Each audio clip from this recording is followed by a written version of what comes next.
Indo British advanced pain clinic నొప్పి మాయం surgery దూరం ఫర్ అపాయింట్మెంట్స్ 9155515563.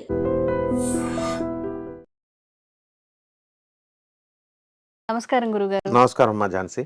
గురుగారు, ఇంతకు ముందు చిన్నగా ఉన్నప్పుడు పిచ్చుకలు ఇంట్లోకి వస్తే కాశీ నుంచి పిచ్చుకలు వచ్చినాయి అని చెప్పి చాలా హ్యాపీగా ఫీల్ అవుతూ ఉండేవాళ్ళం. అవును, నిజంగా ఇంట్లోకి కొన్ని పక్షులు వస్తే మంచిది, కొన్ని పక్షులు వస్తే లాభం కలుగుతుంది, ఈ పక్షులు వస్తే నష్టం కలుగుతుంది, అలాంటివి ఏవైనా ఉన్నాయా? పక్షులన్నీ ఒకటేనా? తప్పకుండా ఉన్నాయి. ఉమ్, ఇది మహాభారతంలో ఉమ్, భీష్ముడు విజృంభిస్తున్న సమయంలో, ఉమ్, అంటే దుర్యోధనుడు రెచ్చగొడతాడు భీష్ముడిని. నువ్వు పాండవుల పక్షపాతవు కాబట్టి సరిగ్గా యుద్ధం చేయట్లేదు, కమాన్ డూ ఇట్ అన్నప్పుడు పక్కకు తప్పుకో, కర్ణుడిని నేను పెట్టేస్తాను సర్వసైన్యాధ్యక్షుడిగా అన్నప్పుడు భీష్ముడిలో పట్టుదల వచ్చి ఆ రోజు చెలరేగిపోతాడు. చెలరేగిపోయి లక్షల అక్షణల సైన్యాన్ని, లక్షల మందిని చంపేస్తాడు. చంపేస్తుంటే ఆ బీభత్సమైన యుద్ధం జరగబోయే ముందు, యుద్ధానికి సింబల్ ఇద్దరు శంఖారావాలు పూరించుకొని వెళ్తారు కదా ఫైట్, కొలైడ్ అవడానికి. అప్పుడు ఒక తీతు పిట్ట ఏడుస్తూ వెళ్తుంది. ఏడుస్తూ వెళ్తే అర్జునుడు అంటాడు కృష్ణుడితో, నారాయణ ఈ రోజును అశుభంగా నాకు తెలిసిపోతుంది, ఈ తీతు పిట్ట ఏడుస్తూ వెళ్ళకూడదు, ఈ రోజు భయంకరం అంటే శ్రీకృష్ణుడు కూడా అవును అంటాడు. ఆయనకు తెలుసు కదా అంతా. ఆ రోజు ముందే సిగ్నల్ ఇచ్చింది అది పక్షి. మొత్తం ఆ రోజు సాయంత్రానికల్లా మొత్తం సగం సైన్యాన్ని లేపేశాడు భీష్ముడు. అంటే ముందు సిగ్నల్ ఇస్తుంది. తీతువు పిట్ట కనుక మన ఇంట్లో కనుక వస్తే తప్పకుండా మన ఇంట్లో వాళ్ళు ఎవరో ఒకరు మరణిస్తారు అని స్ట్రిక్ట్ గా చెప్పబడింది శాస్త్రంలో. ఏడవకుండా జస్ట్ వచ్చినా గానీ ఏదో నెగిటివ్ సైన్ అయినా గురుగారు. మరణం, దూర బంధువుల మరణం వార్త వింటాం మనం, అది ఏడవక్కర్లేదు. అలాగే స్పారోస్, పిచ్చుకలు, అవి వస్తే మనకి ఐశ్వర్యం కలుగుతాయి.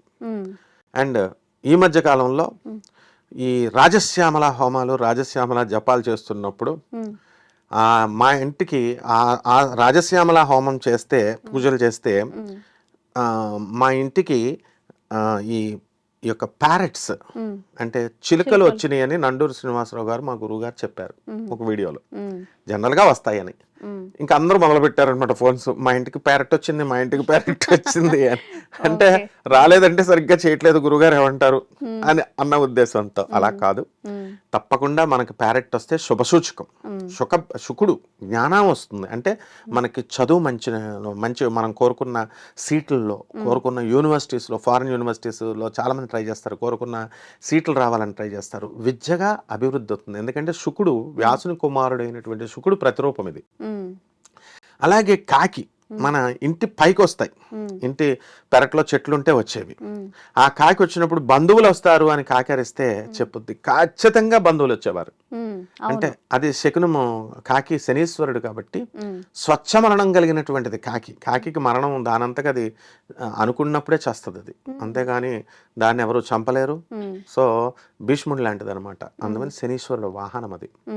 అలాగే గుడ్లగోప ఇంట్లోకి మనకి రాకూడదు, నల్ల గుడ్లగోప రాకూడదు. తెల్ల గుడ్లగోప మన కాంపౌండ్లోకి వచ్చినా, అరిచినా ఐశ్వర్యం వస్తుంది, అందులో డౌట్ లేదు. లక్ష్మీదేవి అనమాట వాహనం. అలాగే ఈ యొక్క గబ్బిళాలు రాకూడదు. గబ్బిళాలు కనుక ఇంట్లోకి వస్తే లక్ష్మీదేవికి అక్క అయినటువంటి జ్యేష్ఠాదేవి, అంటే దరిద్ర దేవత మనల్ని పట్టుకోబోతోందని సింబల్. వచ్చేస్తే గబ్బిళాలు రాకూడదు, ముందు సిగ్నల్ ఇస్తుంది. అలాగే పక్షులనే ఉన్నాయి, చేమలు, ఎర్ర చేమలు మనకి ఇంట్లో పడుతూ ఉంటాయి, నల్ల చేమలు, అవి కూడా మనకు ఐశ్వర్యం కలగబోతోంది అని సిగ్నల్. జర్రులు వస్తాయి, ఆ జర్రులు కూడా చక్కగా మనకి మన ఇళ్లలో చనిపోయినటువంటి ముత్తైదువులు వాళ్ళు వస్తారనమాట, ముత్తైదువు జర్రి. ఆ విధంగా పక్షుల్లో కొంగలు, హంసలు లేవు కదా మరి, కోళ్ళు వస్తాయి, గిన్నె కోళ్ళు, ఎగురుతూ వచ్చేటటువంటి పక్షులు, కోయల, ఇవన్నీ శుభసూచకాలు అనమాట. ఏమిట్రా అంటే మూడే అనమాట.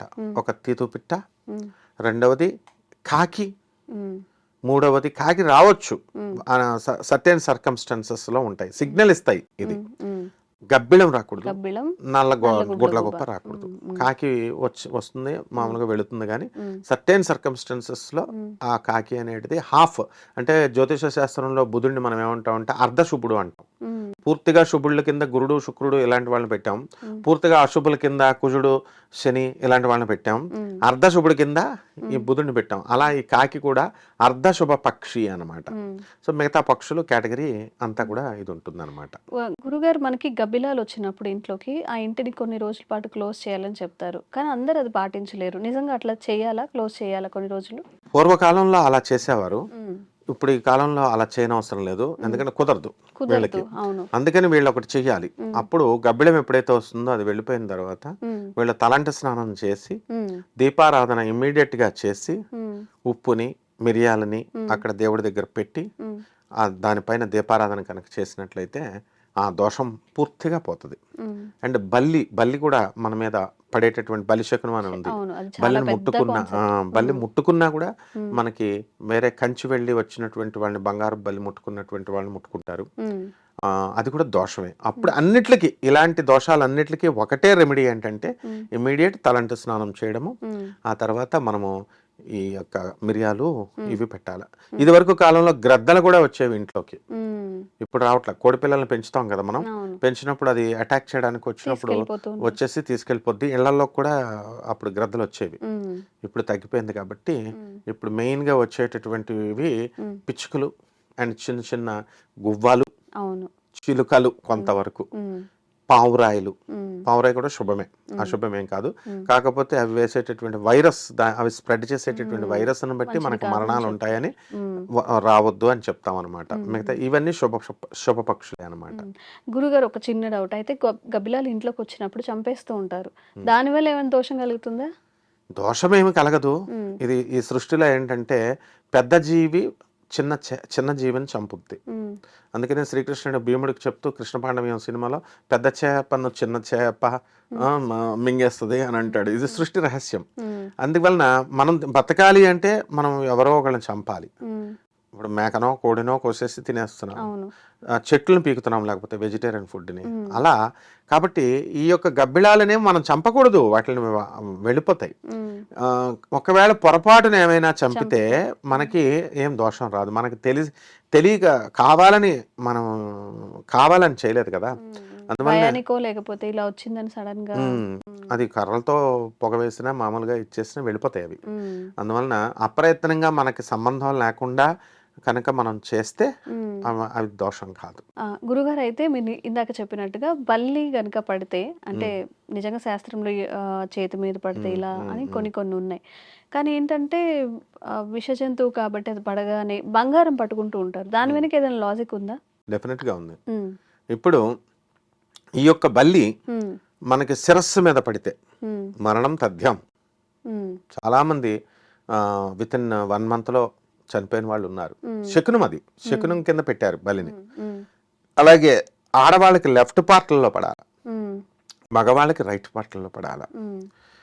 భుజం మీద పడితే ఉద్యోగం కోల్పోతాం. అలా ఒక్కొక్క చోట పడింది. ఇది ఈ యొక్క బంగారాన్ని మనం ఎందుకు ముట్టుకుంటాము అని అంటే, ఇప్పుడు పాయిజన్ డైమండ్ కొరికితే ఇమ్మీడియట్ చచ్చిపోతారు. పూర్వకాలంలో రాజులు ఏం చేసేవారు, డైమండ్ ఉంగరం పెట్టుకునేవారు. అవతల శత్రుపక్షం పట్టుకున్నప్పుడు వెంటనే డైమండ్ నోట్లో వేసేసుకుని, ఇది పాయిజన్ అనమాట, తాగేస్తే చనిపోతాం. సో డైమండ్ కి ప్రతినిధి ఎవరు? శుక్రుడు. బంగారానికి ప్రతినిధి గురుడు. గురుడు లైఫ్ని ఇస్తాడు. ఇక్కడ విషాన్ని హరించేటటువంటి శక్తి ఈ యొక్క గోల్డ్కు ఉంటుంది.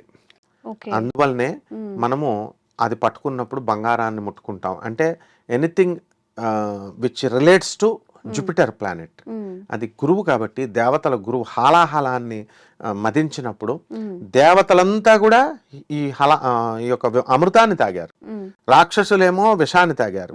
కాబట్టి ఈ యొక్క దేవతల వద్ద అమృతం ఉంటుంది కాబట్టి దానికి దేవతల గురువే గురుడు కాబట్టి దానికి ఆధిపత్యం ఉన్నటువంటి మెటల్ బంగారం కాబట్టి మనము అది ముట్టుకోవడం వల్ల ఓం బృహస్పతయే నమః అని అన్నప్పుడు, ఆయన గురువు కాబట్టి, గురుగారు నాకు ఈ ప్రాబ్లం వచ్చిందండి అని అన్నప్పుడు గురువు గారు ఏం చేస్తాడంటే తొలగిస్తాడు. చాలా మందికి తెలియని రహస్యం ఏంటంటే, గురువు కేవలము విద్య నేర్పుతాడు లేదా మంత్రాలు నేర్పుతాడు అనుకుంటాం. ప్రతి ఒక్కళ్ళకి గురువు ఎందుకు ఉండాలి అంటే, గురువు ఏం చేస్తాడంటే తన శిష్యుడికి జ్ఞానాన్ని నేర్పిస్తూ వాడిలో ఉన్నటువంటి అవలక్షణాలను ఒకటి క్రిటిసైజ్ చేస్తూ తీసేస్తూ తిడుతూ కొడుతూ మొత్తం ఎదిగే లోపల ఈ కోర్స్ లోపల మొత్తం అంతా తొలగిచ్చేస్తాడు అవలక్షణాలన్నీ. అండ్ శిష్యుడికి తెలియనటువంటి ఒక గొప్ప రహస్యం చేస్తాడు.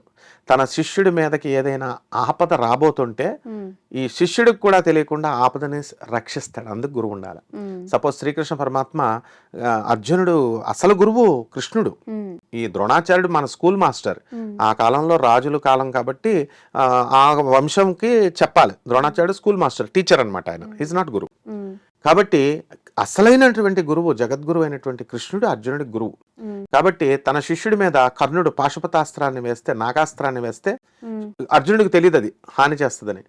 బొటను వేలుతో ఇలా నొక్కుతాడు రథాన్ని కృష్ణుడు, క్రిందకి వెళ్ళిపోద్ది, ఇది ఇలా పైకి వెళ్ళిపోద్ది. అలా ఎన్నోసార్లు అర్జునుడిని రక్షించాడు. అంటే ఏంటంటే గురువు చేసేది ఇది. కాబట్టి దేవతల గురువు అయినటువంటి బృహస్పతి బంగారాన్ని అలా పట్టుకొని స్వామి అంతా నువ్వే నా గురువు అని మనం అన్నప్పుడు ఆయన దీని నుంచి వచ్చే ఉపద్రవాలు కష్టాలు వీటిలన్నిటిని కూడా ఆయన నలిఫై చేసేస్తాడు, తొలగిస్తాడు. నిజంగా గురుగారు కొన్ని విషయాలు మీరు చెప్పినవి తెలుసు, కొన్ని విషయాలు తెలియవు. ఏదైతే మీరు పక్షుల గురించి చెప్పారు, అందరికీ తెలిసిన విషయం ఏంటంటే పిచ్చుక వస్తే కాశీ నుంచి పిచ్చుకలు వస్తాయి కాబట్టి శుభం అని అనుకుంటారు. చాలా చక్కగా తెలియజేశారు గురుగారు. ధన్యవాదాలు. ధన్యవాదాలు.